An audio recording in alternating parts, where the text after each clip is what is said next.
Good afternoon, ladies and gentlemen. Welcome to you all to this exclusive media conference and luncheon hosted by the Australian Business Summit Council Inc. at the Le Montage in Lilyfield, Sydney.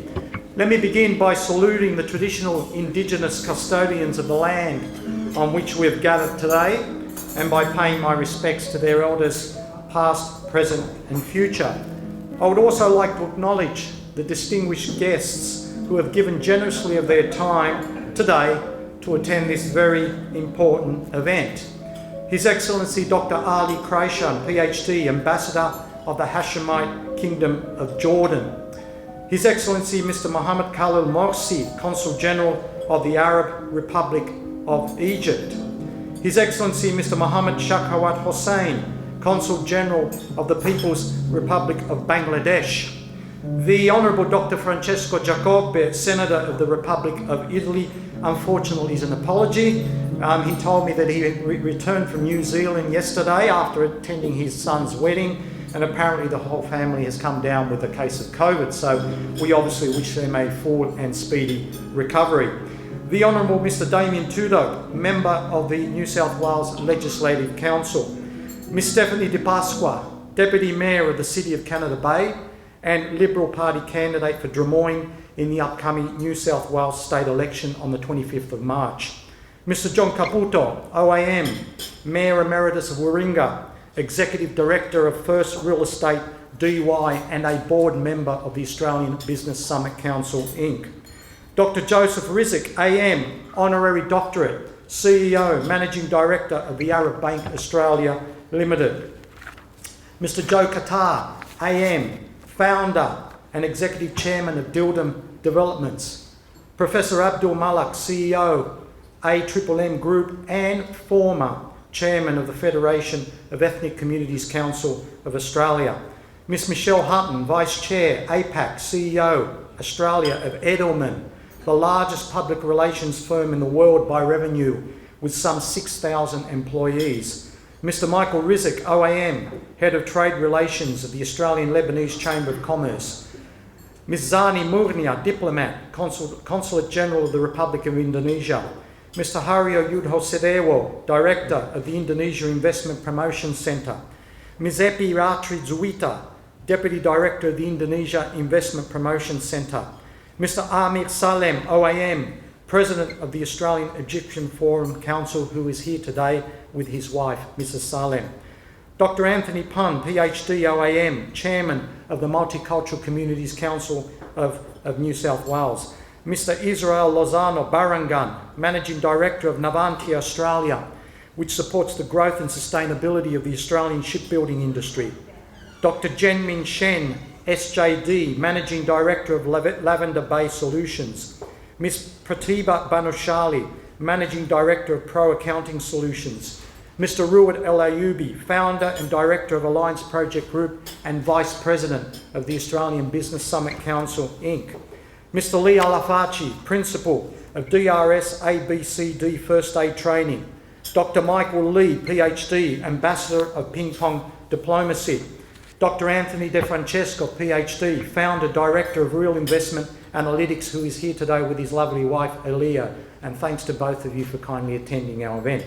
Mr. Tom Wu, General Manager of TG Group Australia. Mr. Piers Morgan, Executive Director of the Warringah Group. Mr. Ben Nastasi, Director and owner of HAA Property. Ms. Linda Kim, Director of Idea Clip. Ms. Joanne Guth, CEO of Jintai Glass Australia.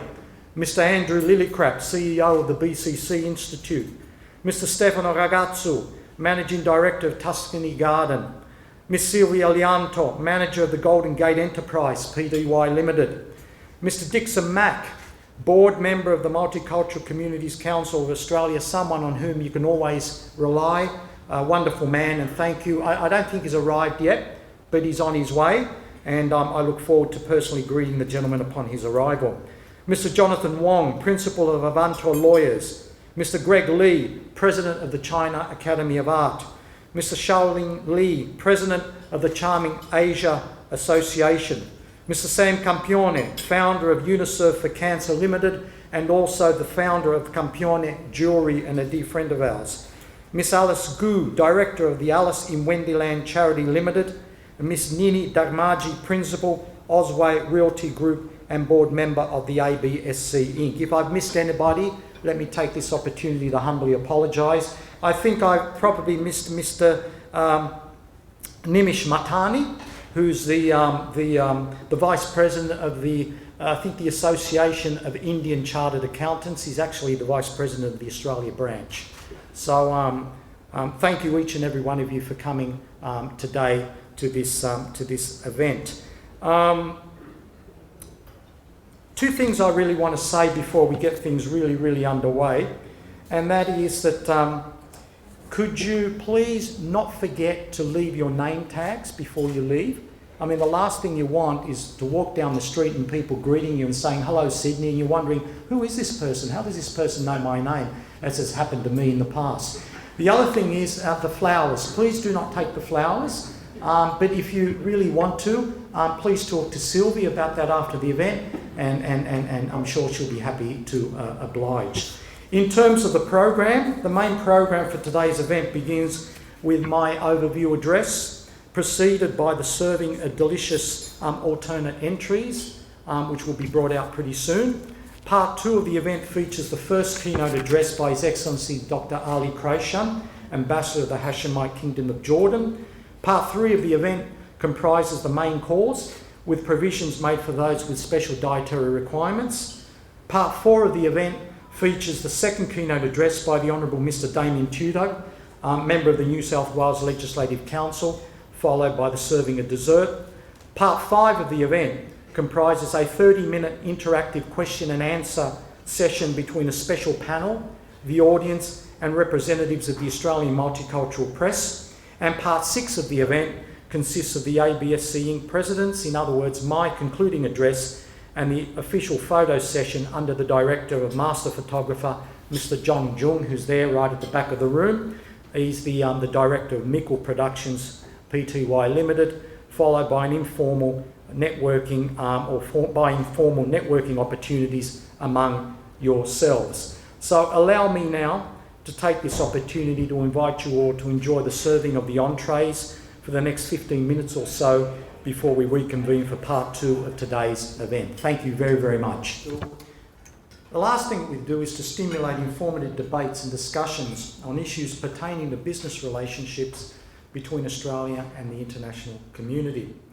We also, and we are proud about this, we also publish an annual business affairs magazine called Economos, which is tailored to the general and specialised reading public alike, and it features incisive, well-written reports and penetrating appraisals of the current business trends and forces that impact on economic growth by authoritative expert figures in the fields of finance, trade, investment, politics and diplomacy, drawn from the Australian and international communities.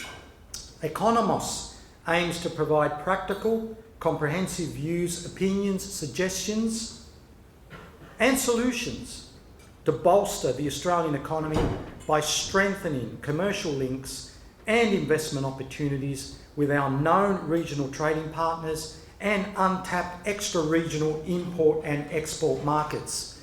Economos also comprises selected highlights of the ABSC Inc.'s signature events and meritorious recognition of its gold, silver and bronze sponsors who have given and continue to provide generously to make this publication possible. Under my leadership, the ABSC Inc. has expanded rapidly to augment its influence and pervasiveness within the business community in Australia and abroad through actively promoting business investment and innovation into high value-added and technologically advanced sectors and industries, and assisting small, medium-sized and large businesses to further multilateral business relationships within the national economy and extraterritorially through seminars, conferences, partnerships, expos, memoranda of understanding, trade delegations, negotiations with political and business leaders, and participation in national and global economic roundtables. Indeed, the ABSC Inc. is planning to diversify its elaborate links within the Australian and international business networks, and to continue formulating comprehensive policies and practical recommendations to increase business and investment possibilities for our country's economic growth performance. As the ABSC President for the 4th consecutive year, and on behalf of its Board of Directors, I take great pride in commending this leading organisation for the promotion of Australian business and in furtherance of multilateral trade and investment relationships between the domestic market and the international business community.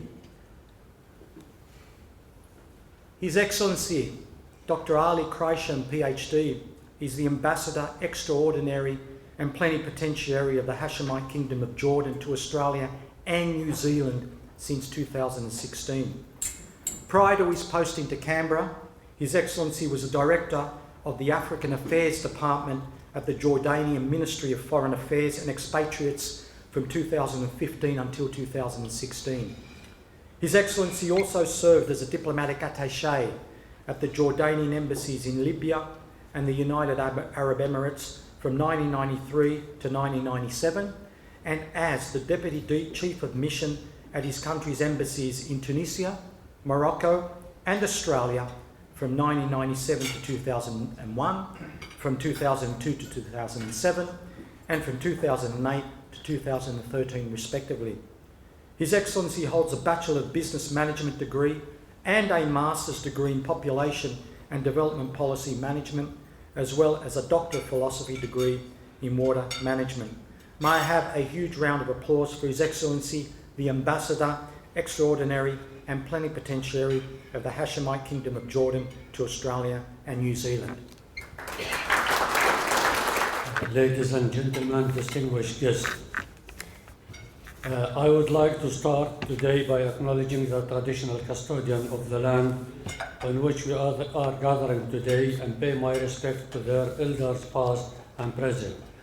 And I extend the respect to Aboriginal and Torres Strait Islander people. Also, I would like to pay my respect to the Australian Federal Government for hosting the diplomatic mission in this beautiful country. Ladies and gentlemen, at the beginning I would like to thank the President of the Australian Business Summit, Dr. Frank ABSC, for inviting me to participate in this panel, and I wish that we will have a fruitful discussion and exchange insight and views on a global economy and investment in the Middle East.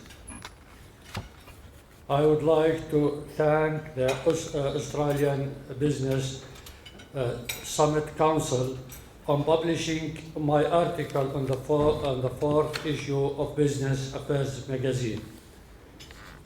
It is an honor to share with you insight about investment in my country, Jordan.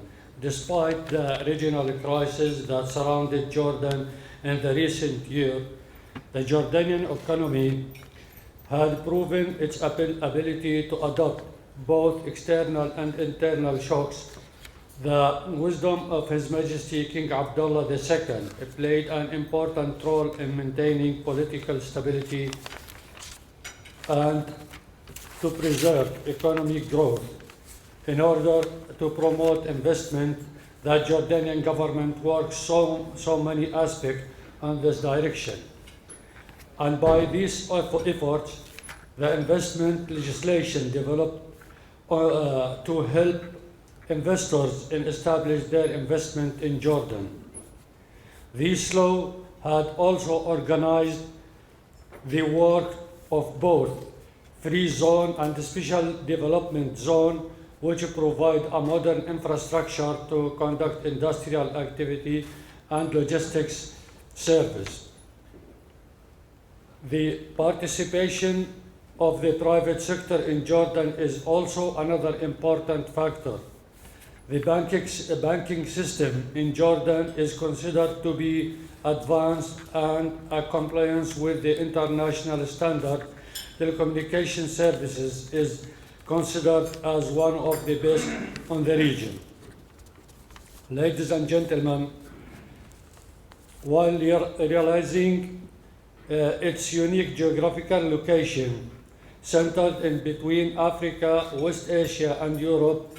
Jordan had signed international free trade agreement with major trading states such as European Union, United States, Canada, Singapore. In addition, Jordan is a member of the World Trade Organization, which is another factor that opens access to over a billion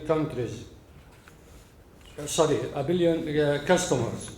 It's also worthy to mention that Jordan government invested over the years in human resources, which is considered as an integral part of investment policy in the country, and by which it enabled foreign investors to find skilled labor forces and would be involved in the new projects. At the end, I would like to thank Dr. Frank again for inviting me to provide insight about Jordan and for giving me the chance to explore more insight from the fellow participant, and I look forward for a fruitful discussion with you. Thank you.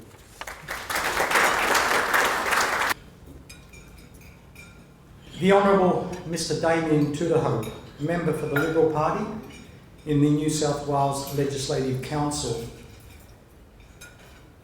Since the 2019 state election, Mr Tudehope was the Liberal Member for Epping in the Legislative Assembly from 2015 to 2019, and following his election to the Legislative Council, also served as the New South Wales Minister for Finance from 2019 to 2023, as well as the Minister for Employee Relations and Leader of the New South Wales Government in the Legislative Council from 2021 until earlier this year. Mr Tudehope holds a Bachelor of Arts degree and a Bachelor of Laws degree from the University of Sydney, and worked as a partner at O'Hara and company solicitors before entering politics. He's also a former small business owner. So the gentleman is a highly respected, authoritative figure, as far as business, trade and investment in New South Wales and elsewhere is concerned. Without further ado, let us please put our hands together in applause for the Honourable Mr Damien Tudehope MLC. Thanks, Frank, and thank you everyone for being here today. Politicians at election time love opportunities to talk to people. I also start by acknowledging the traditional owners of the land and their elders, past and present. These events are really important events because the focus of the events is to talk about business, to talk about how Australia can relate to other countries, make the Australian economy, the New South Wales economy thrive, to do so by interacting with other jurisdictions and with seeing opportunities where no one else sees them. For some of the people in this room, we were fortunate enough to be addressed by the Ambassador for Jordan.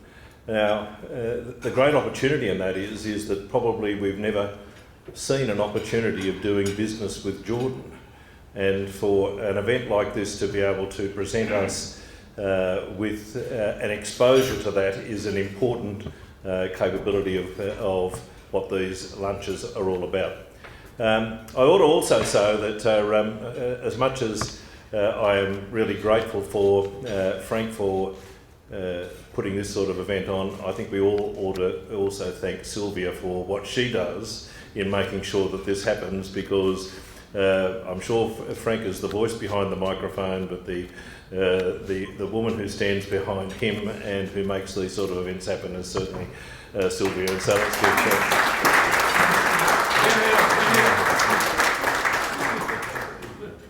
At election time, you also always focus on the things that you've done as a government, and we often take for granted over the last 4 years, the last 12 years, what we have done in transforming New South Wales by way of infrastructure development, the way that we have delivered new roads and transport systems, railways, metros, new schools, new hospitals, and we often spend a lot of time congratulating ourselves on the things that we have done and wanting people to vote for us again, because we are a government which has a track record of having a vision and being able to do things, make promises and delivering on those promises. Part of my responsibility, in fact, though, was procurement for the New South Wales government. And often we get criticised because you will deliver an infrastructure project and you will have some issue relating to the delivery of that infrastructure. And I think potentially of an issue we had with the Spanish-made tram, which developed some cracking, or alternatively a ferry, which developed some issue in relation to it. And all of a sudden the debate turns to say we've got to do all our manufacturing in Australia because we can't rely on anyone else in the world to do things that we should be doing in Australia. I want to just raise today and say that is a really myopic view of our position in a global economy. We are part of a global economy, and we have entered into free trade agreements with many, many jurisdictions in circumstances where those free trade agreements have contributed to the prosperity of this state. And I often argue in the Parliament that New South Wales' responsibility to make contracts available to the rest of the world is not so much a policy which is driven by the New South Wales government, although we rely on it, but it's a policy which is driven by the federal government, which says that Australia as a nation is part of a world economy, and we need to have an approach to our economy which invites other countries, other jurisdictions to be able to tender for work which is being done in Australia and New South Wales pursuant to our free trade obligations. So one of the problems that I have in circumstances where political parties articulate policies which want to in fact contract the contracting base that New South Wales procurement policy would be engaged in, is that it does not in fact recognise what many people in this room would benefit from, is the opportunity of engaging with emerging economies, engaging with new economies who see opportunities in New South Wales, and in return we see opportunities of being able to deal with them. So the first part of what I would say is that today is important to reinforce that as a principle for the way that government should be doing business. We are in a circumstance where the world economy is certainly appearing to be under significant pressure. Here in Australia, of course, we have rising interest rates, we have a very, very tight labour market, we have supply chain issues, and in circumstances where banks are increasingly putting, I suppose, more restrictions in terms of the manner in which they are lending to their customers. So I want you all, when the Arab Bank gets up here later, we want to ask them some questions about their lending proposals, their lending requirements. But it is a difficult time generally in relation to economies. And that's why I think New South Wales must be an economy which is looked at in terms of how do we do business. And the fact that we have a AAA credit rating from two of the credit rating agencies makes Australia an attractive place to do business in, because of the ability to see New South Wales as an economy which is thriving. And why is it thriving? Well, I have to say it's thriving because we have invested in the delivery of infrastructure. We have, in fact, invested in making sure that our education system is up to scratch. We have invested in our health system, and all those things are circumstances which are looked on by the ratings agency to say that this is a good economy to do business in. One of the things that I have significant concern with in respect of how this election is playing out is that we would reverse that prospect in New South Wales. It worries me that we would cancel projects. It worries me that we would, in fact, be saying to those people who expect us to deliver a better quality of living going forward, to be able to say that New South Wales is no longer going to be the sort of jurisdiction where we are looking for opportunities to create economic advancement. Now, without wanting to turn this too much into an election spiel, but I will, I think there is a clear difference between us and the alternative government. Now it's a choice that people will make, and we would stand on the record that we have and on the vision that we have for doing further work going forward. The development of the new airport in Western Sydney is a significant economic opportunity for Australia, but it can't survive as a viable destination without the infrastructure to support it. Now that's the railways and the roads and the communities which we want to live around that airport.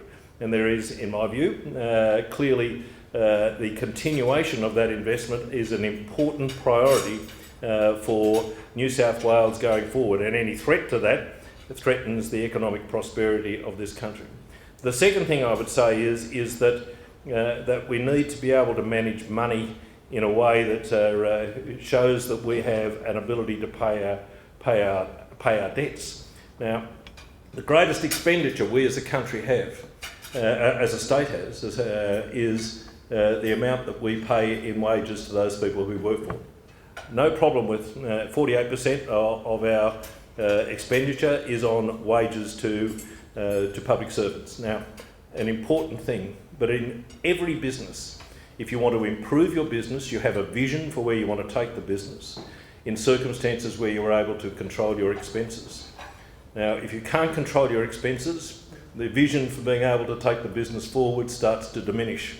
And what I would say is that we have a real problem in circumstances where we want to remove wage caps and the like in respect of the way that we actually, as a government, decide how we're going to run our business, rather than have others decide what the wages are going to be. Because the problem we have with previous governments was that they had wages which were spiralling out of control, and that created a circumstance where the infrastructure was no longer able to be afforded or delivered. One last thing that I would just say and make as a note for discussion potentially later on, and which I think is a really big impact on business at the moment, and that's the tightening of the insurance market. The ability of businesses to be able to get insurance and the cost of that insurance is having a significant impact on the expansion of businesses. And whether you are contracting with us or with anyone else, often one of the requirements is to be able to demonstrate the insurability of your product.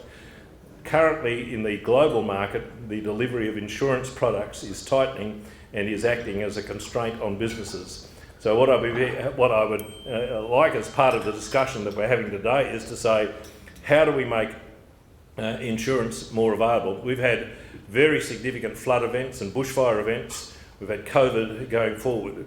And the impact of those sort of events means that we have in New South Wales a tightening insurance market and going forward. And we as a government are having to, in fact, become like the replacement insurer.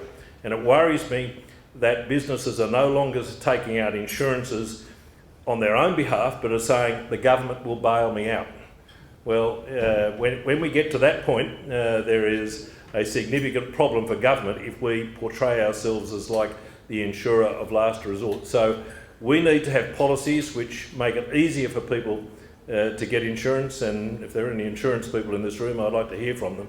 But there is a discussion to be had with the insurance industry about the level of cover which they are making available for people, how we are in fact engaging with them to make sure that their products and their businesses are able to continue their insurance arrangements. We're going to have a bit of a Q&A up here later on, aren't we, Frank? And I'm sure everyone is going to contribute to that. I'd finish by saying that I think when you have governments that have been in power for 12 years, there is often a disposition in the Australian community, and it's a bit of an Aussie thing, that we say, give the other bloke a go. Now, I have to say, now's not the time to give the other bloke a go.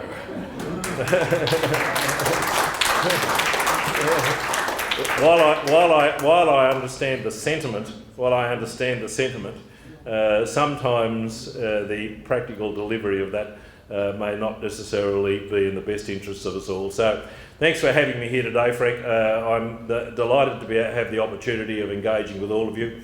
We had a great launch of our campaign yesterday, and I should just say one thing. One of the products which the Premier announced yesterday was a fund where he identified a children's fund. We have had a big emphasis on superannuation as something which we all want to embrace for people in retirement. People should have a dignified retirement and dignified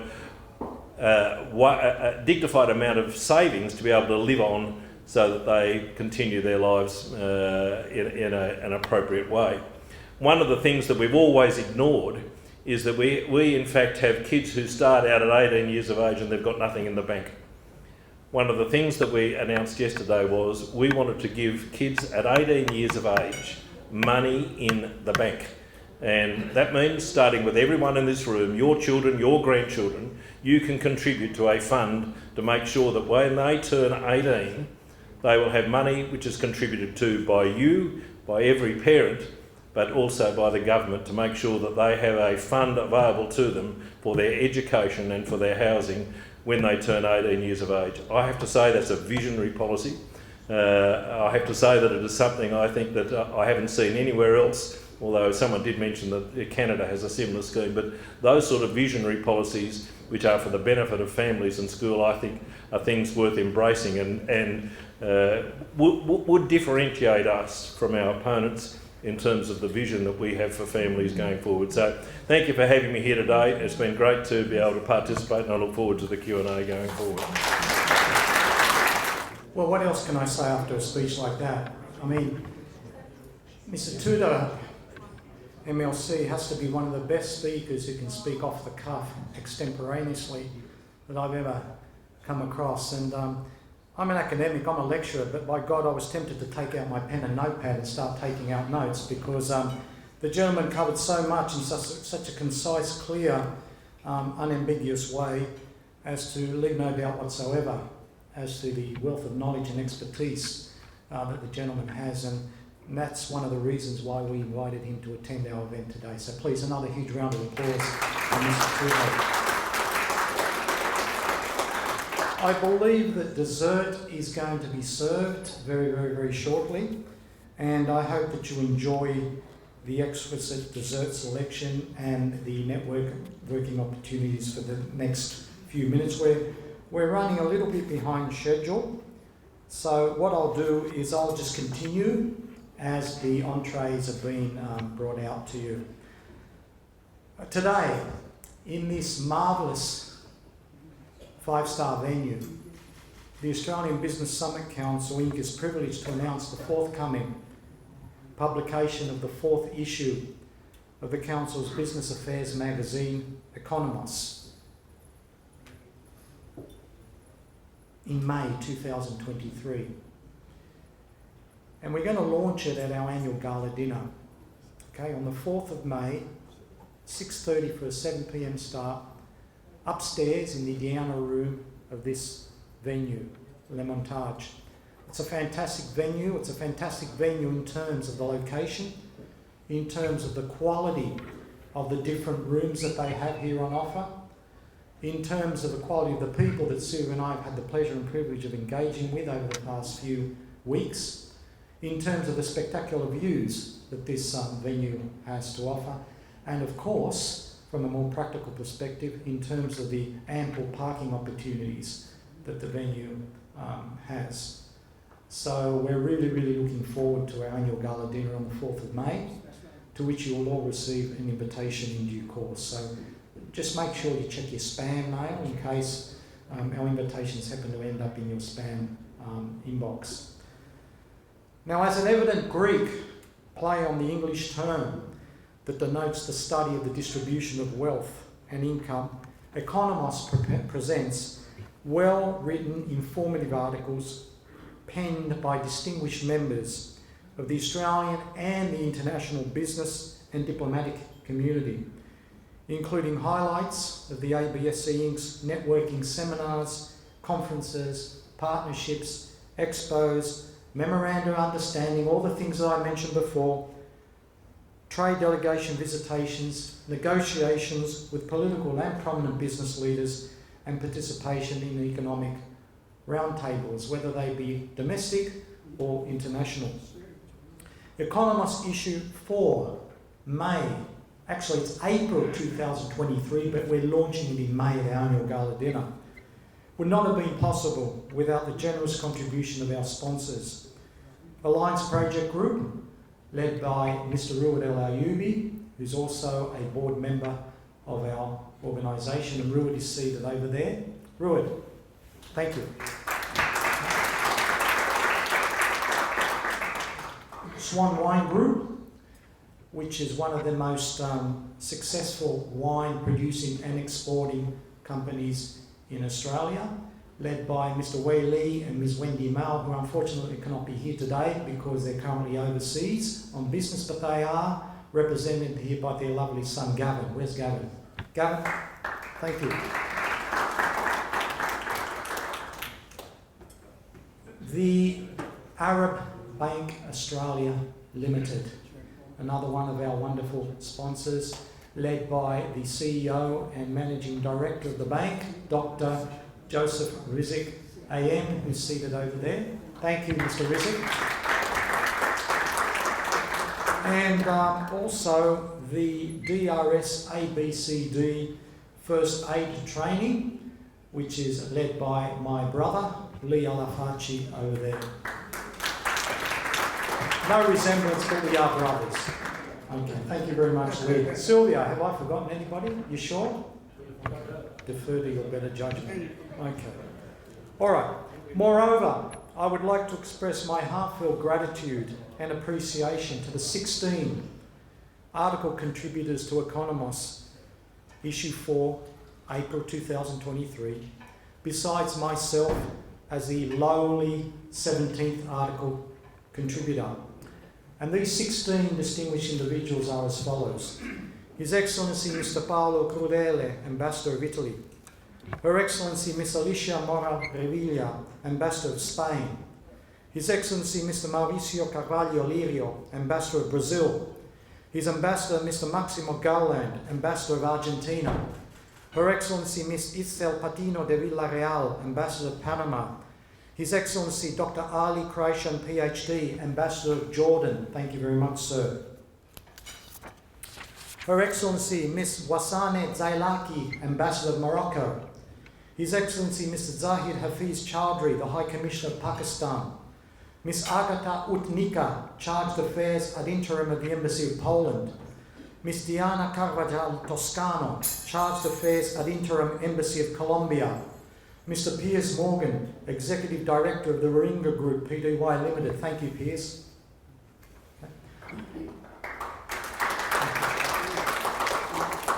Mr. Hassan Gençtürk, President of Musiad Sydney. Musiad being the peak Turkish Industrialists and Business People's Association in the world, with over 190 branches.